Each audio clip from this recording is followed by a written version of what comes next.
നമുക്കിപ്പം പരാതിക്കാരിയായ പ്രമീള ഗിരീഷ് കുമാറുണ്ട്. മൂവാറ്റുപുഴ സീഡ് സൊസൈറ്റി ട്രഷററാണ്. ഈ വിഷയം പുറത്തെത്തിച്ചത് പ്രമീളയുടെ ഒറ്റയാൾ പോരാട്ടമാണെന്നൊരു ഘട്ടം വരെ പറയേണ്ടി വരും. പ്രമീള, ഇപ്പോൾ പുറത്തു വന്നുകൊണ്ടിരിക്കുന്ന വാർത്തകൾ പ്രകാരം വിവിധ രാഷ്ട്രീയ പാർട്ടിയുടെ നേതാക്കളും സമൂഹത്തിലെ ഉയർന്ന നിലയിൽ നിൽക്കുന്ന മനുഷ്യരും ഒക്കെ ഈ അനന്തകൃഷ്ണൻ്റെ സഹയാത്രികരായിരുന്നു, അഥവാ അനന്തകൃഷ്ണൻ അവരെ തെറ്റിദ്ധരിപ്പിക്കുകയാണോ ചെയ്തത്? എപ്പോഴാണ് പ്രമീളയ്ക്ക് ഇതിൽ വലിയ സംശയം തോന്നി തുടങ്ങിയത്? പ്രമീള ഗിരീഷ് കുമാർ.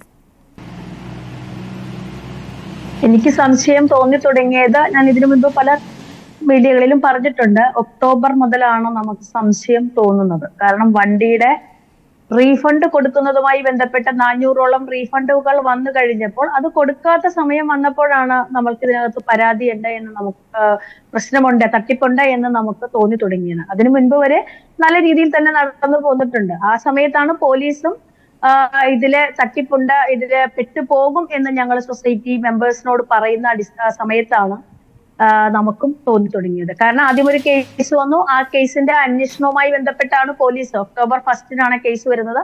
അന്വേഷണവുമായി ബന്ധപ്പെട്ടാണ് പോലീസിന് മനസ്സിലാവുന്നത് ഇത് തട്ടിപ്പാണെന്ന്. അന്നാണ് അനന്തകൃഷ്ണന്റെ വക്കീലിനെ വിളിക്കുകയും അവരോട് CSR ഫണ്ടിനെ കുറിച്ച് ചോദിക്കുകയും CSR ഫണ്ട് 1 രൂപ പോലും വന്നിട്ടില്ല എന്ന് അന്ന് പോലീസിന് മനസ്സിലാവുകയും ചെയ്തു. പിന്നീട് അങ്ങോട്ട് ഞങ്ങൾ ഇതിൽ പെട്ട് കിടക്കുന്നത് കൊണ്ട് ഞങ്ങൾ പോലീസിനോട് പറഞ്ഞു, ഞങ്ങൾ എങ്ങനെയെങ്കിലും ഇതൊന്ന് വാങ്ങിച്ചെടുത്ത് കഴിഞ്ഞിട്ട് നമുക്ക് കുറച്ചെങ്കിലും ഞങ്ങളൊന്ന്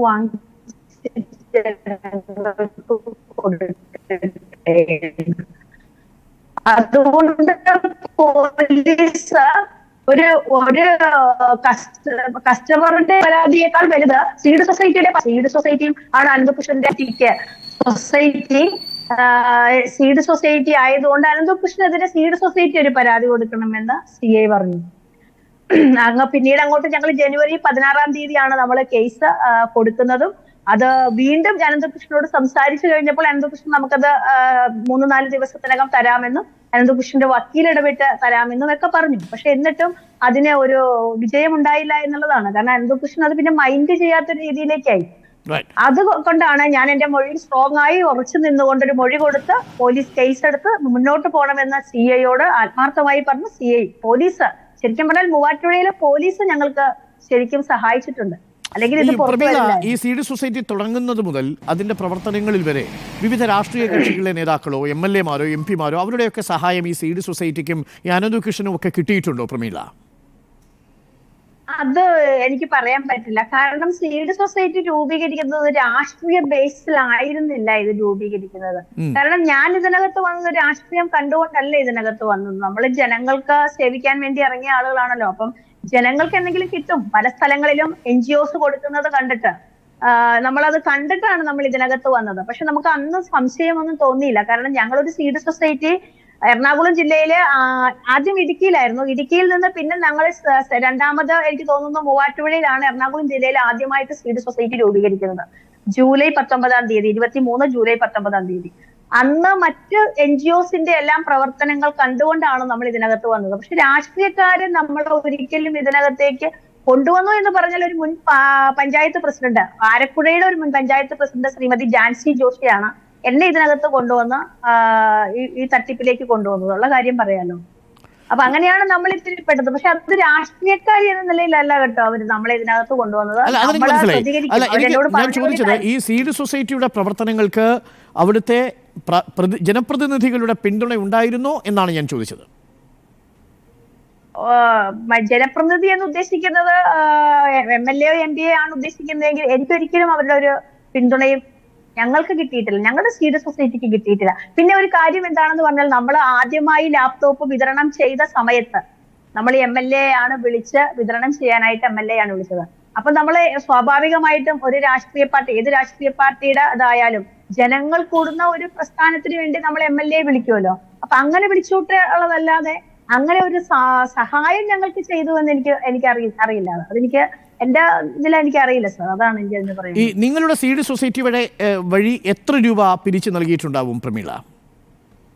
ഞങ്ങള് ഇന്നലെ കണക്ക് കൊടുത്തത് 9 കോടിയിൽ പരം രൂപയുടെ കണക്കാണ് നമ്മൾ കൊടുത്തിരിക്കുന്നത്. 9,18,00,000. അതിൽ എത്ര പേർക്ക് തിരിച്ചു കിട്ടി? ഇനി എത്ര തിരിച്ചു കിട്ടാനുണ്ട്? നമുക്ക് 65, ഇന്നലെ നമ്മൾ കണക്കെടുക്കുമ്പോഴാണ് അറിയുന്നത് 65 വാഹനമാണ് നമ്മൾ കൊടുത്തിട്ടുള്ളൂ. 120 റീഫണ്ട് നമ്മൾ കൊടുത്തിട്ടുണ്ട്. ഇനി എത്ര കോടി രൂപ കൊടുക്കാനുണ്ട്? ഇനിയാണ് ഞാനിപ്പോ പറഞ്ഞതാണ് സാറേ, 9 കോടി 18 ലക്ഷത്തി 9 കോടി 18 ലക്ഷം രൂപ ഇനി കൊടുക്കാൻ ബാക്കിയുണ്ട്. അതിൽ ധാരാളം ആളുകൾ കടമെടുത്തത് പണമായിരിക്കും, പല രീതിയിൽ ബുദ്ധിമുട്ടിയ ആൾക്കാരായിരിക്കും. വണ്ടിയുടെ മാത്രമല്ല, ഹോം അപ്ലയൻസസ് ഉണ്ട് അതിനകത്ത്. പിന്നെ അതിനകത്ത് ഒരു പുതിയ പദ്ധതി ഉണ്ടായിരുന്നു. ഈ പ്രമീള, എൻ്റെ ഒരു സംശയം, നിങ്ങൾ സീഡ് സൊസൈറ്റി രൂപീകരിക്കുമ്പോൾ പ്രമീളയൊക്കെ ജനപ്രതിനിധികളായി അല്ലെങ്കിൽ പൊതുസേവന രംഗത്തുള്ളവരാണല്ലോ. ഇങ്ങനെ CSRന്റെ ഫണ്ട് ഉപയോഗിച്ച് നേരത്തെ അനിൽകുമാർ പറഞ്ഞതുപോലെ ബൈക്ക് അടക്കമുള്ള സാധനങ്ങളൊന്നും കൊടുക്കാൻ കഴിയില്ല, അല്ലെങ്കിൽ വാഷിംഗ് മെഷീൻ കൊടുക്കുന്നതല്ല CSR എന്നുള്ള ഒരു പ്രാഥമിക ധാരണ നിങ്ങൾക്കില്ലാതെ പോയത് എന്തുകൊണ്ടായിരിക്കും? അഥവാ അങ്ങനെ ചിന്തിച്ചില്ലേ നിങ്ങൾ ആരും? അത് എന്താണെന്ന് പറഞ്ഞാൽ, നമ്മൾ രൂപീകരണ സമയത്ത് ശ്രീ അനന്തകൃഷ്ണൻ തന്നെയാണ് അവിടെ വന്ന് സംസാരിച്ചത്. നമ്മളോട് സംസാരിച്ചത് CSR ഫണ്ട് എന്ന് തന്നെയാണ് സംസാരിച്ചത്. പിന്നീട് അങ്ങോട്ട് ഞാൻ ഒരിക്കൽ അനന്തകൃഷ്ണനെ കാണാൻ ഇടയായ സമയത്ത് ഞാൻ അനന്തകൃഷ്ണനോട് ചോദിച്ചു, എനിക്കിപ്പോഴും സംശയമാണ് CSR ഫണ്ട് ഇങ്ങനെ കിട്ടുമോ എന്ന്. കാരണം നമ്മളൊരു ജനപ്രതിനിധിയായിരിക്കുന്ന സമയത്ത് ഒരു CSR ഫണ്ട് കമ്പനികളുടെ കിട്ടണമെങ്കിൽ ഒത്തിരി ജനപ്രതിനിധികൾ പോയി അതിന്റെ പേപ്പർ വർക്കുകളൊക്കെ നടത്തിയിട്ടാണ് നമുക്ക് ആ CSR ഫണ്ട് കിട്ടുന്നത്.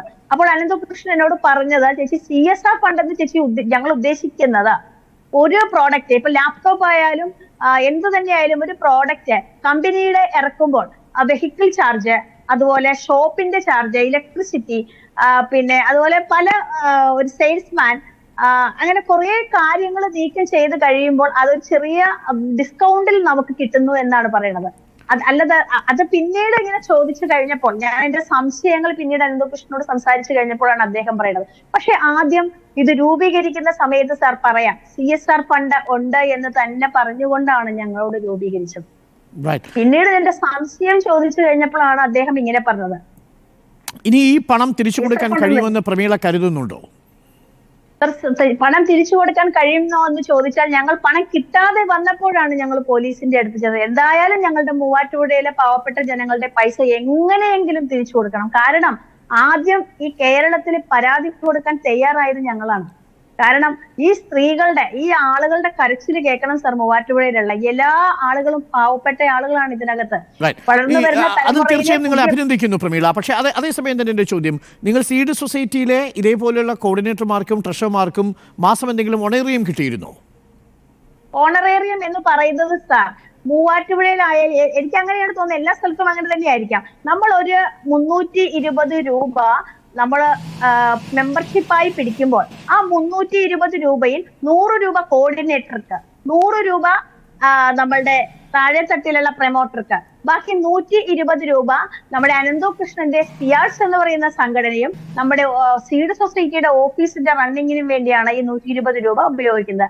അപ്പോൾ അങ്ങനെ വരുമ്പോൾ ഈ ഒരു മാസം 50 എണ്ണം പിടിച്ചാൽ 5000 രൂപ കിട്ടും. പിടിച്ചില്ലെങ്കിലോ പൈസയില്ല. ഇത്രയാണ് ഇതിനകത്ത് ഈ ഓണറേറിയം എന്ന് പറയുന്നത്.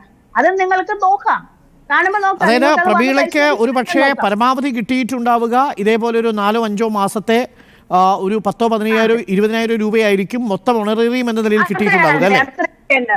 അതെ അതെ, അത്രേ ഉണ്ടാവുള്ളൂ സാർ. ഓക്കെ, കാര്യങ്ങൾ വ്യക്തമാണ്.